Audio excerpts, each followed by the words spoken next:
For the most part, mechanical keyboards are pretty loud. Normally it isn't too much of a problem at home, but in an office environment, mechanical keyboards can be a problem. So today we're going to check out the iKBC KD104 with Cherry MX silent key switches, which I think is a candidate for a perfect office keyboard for a wide range of people. Thanks to mwave.com.au for providing this keyboard for review, and I'll leave the link in the description if you want to check it out. Opening up the box, we have a wire keycap puller, which is nice to see, and also some extra blank red and blue keycaps, which are for the arrow keys and escape key. There was also a mini USB cable included, but unfortunately I've had this box open for ages, so I don't know where it is. And we have the keyboard itself wrapped in foam and protected by a dust cover, which is always a great inclusion. And finally we have a warranty card and a tiny little user manual.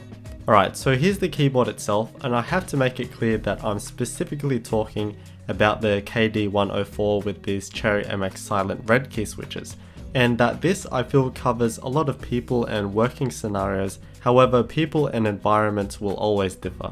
In the past, I've thoroughly enjoyed and have consistently recommended iKBC products for their value, and this keyboard is no different.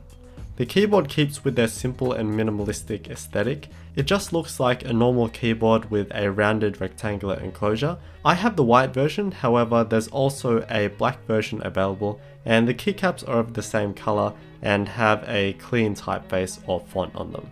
In the top right hand corner we have the lock indicator LEDs, and the holes for the lighting are just holes and the bulbs don't protrude or surface, so it kinda does look a bit weird and unrefined to me. But also notice that there's no branding visible and is only on the bottom of the keyboard, which is on the metal information plate, which is a nice quality touch. We also have 4 flat rubber feet for non-slip and 2 flip-up feet. However, these are not rubber tipped, which is disappointing as it's pretty standard these days, and they are only 1-stage feet, unlike on their F series which have 2-stage feet. One welcome feature though is the removable cable, and this is using a micro USB connection.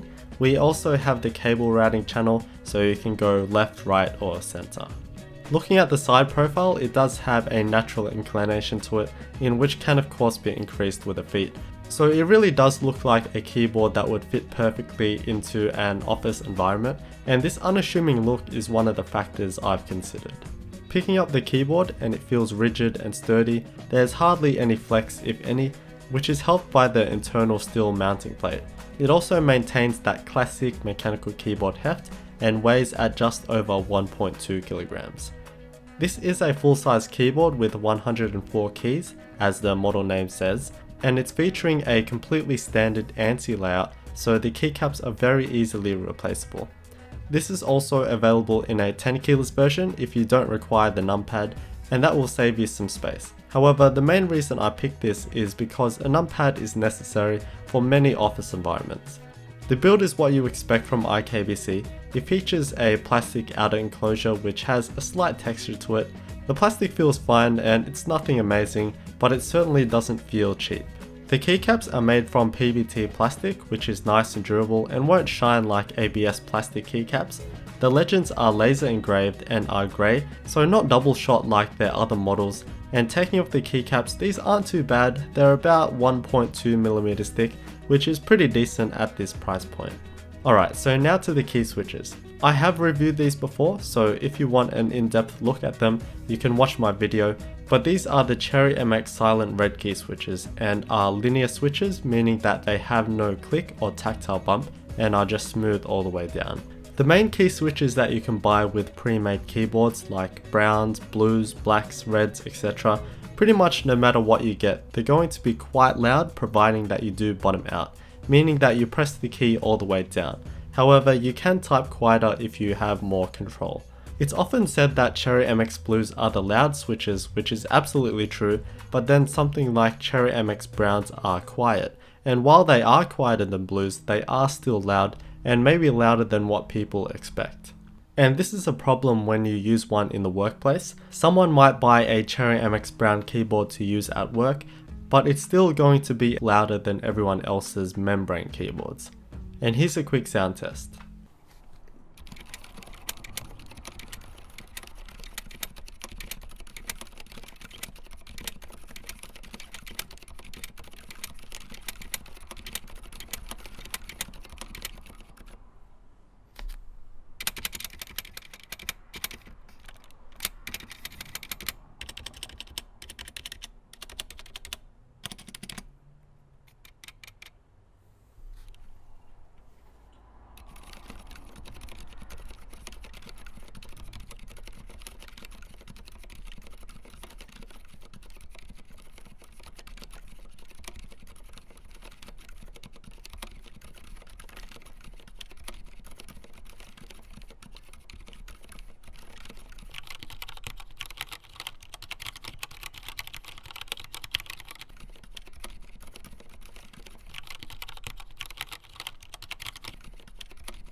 And as we can hear, these are much quieter than the other key switches, and in my opinion is perfectly acceptable to use in an office environment.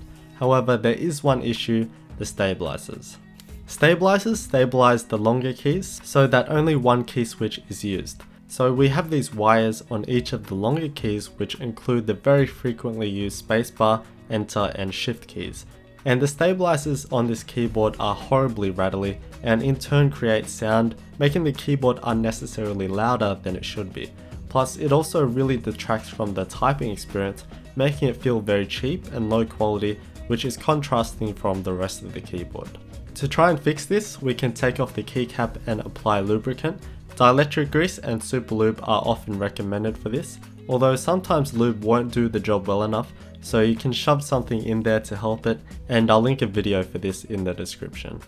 However, this does in turn add to the cost and should not be a process that has to be done to make the keyboard more usable. And this goes for many keyboard brands out there using poor stabilizers. There's no external screws, although there was a sticker that I took off that may void warranty, but it was completely out of the way anyway. So to take the keyboard apart, we have to pry the top shell off, which is always scary for first timers, and some keyboards can be pretty tight. And there are two Phillips head screws that hold the keyboard down to the bottom shell. Alright, so here's the top plastic shell, and there's no surprises here, just pretty much a standard decent piece. There is flex as well as with the bottom plastic shell, but when put together with the rest of the keyboard there are no issues. The bottom piece is more stiff but doesn't feature much ribbing for reinforcement on the bottom surface. We have the micro USB port held down by two screws, and these have been known to kind of fall apart on other keyboards, so you can hot glue that up if wanted. But again, very basic and not the thickest of plastic. Although one good thing about basic cases like this is that they can be spray painted or hydro dipped very easily. The mounting plate is made from 1.5mm thick steel and contributes the majority of the weight, and is bent at the front and back for that extra rigidity.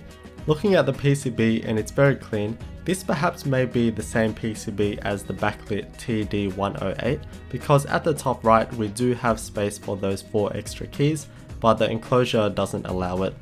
And there's also resistors and holes for the LEDs to go in, so we can actually solder in LEDs if you wanted to. So I'm actually gonna go ahead and do that. I'm using 2x3x4 rectangular 2-pin white LEDs, but you can use 3mm circular ones or like 1.8mm LEDs.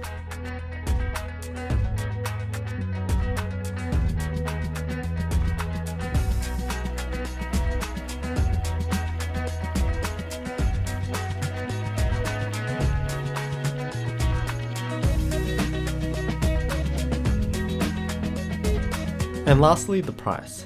Again, iKBC in my opinion is one of the best value brands out there for solid mechanical keyboards with Cherry MX key switches. In Australia at mwave.com.au, this sells for 109 Australian dollars, which is like 85 USD. There are a few little cutbacks I feel were done to reach this price point, at least from the other iKBC keyboards I've tried. The keycaps are PBT, which is good, but have laser engraved legends. The LED lock indicators are just flush holes and looks a bit unrefined. The non-rubber tipped flip-up feet just shouldn't be a thing, but the biggest downside for me are the absolutely shocking stabilizers for the longer keys. However, this is the same for the whole range. But that's all really. This is a very affordable keyboard relative to other keyboards of this sort, but then there's just not many keyboards with the MX silent key switches on the market. It really is kind of a rare board that features this reasonably solid build quality with an internal steel plate, simple and clean aesthetic design, the Cherry MX silent key switches, and of course having all of this at this sort of price. Obviously everyone's different and you can go up or down depending on your budget, or go for a smaller 10 keyless version if you don't need the numpad. But with all these factors considered, in my opinion, I believe that this is one of the best keyboards to recommend to a person that really doesn't know too much about mechs and is looking for an office mechanical keyboard. Thanks again to mwave.com.au for providing this keyboard for review. I'll put the links in the description if you want to check it out.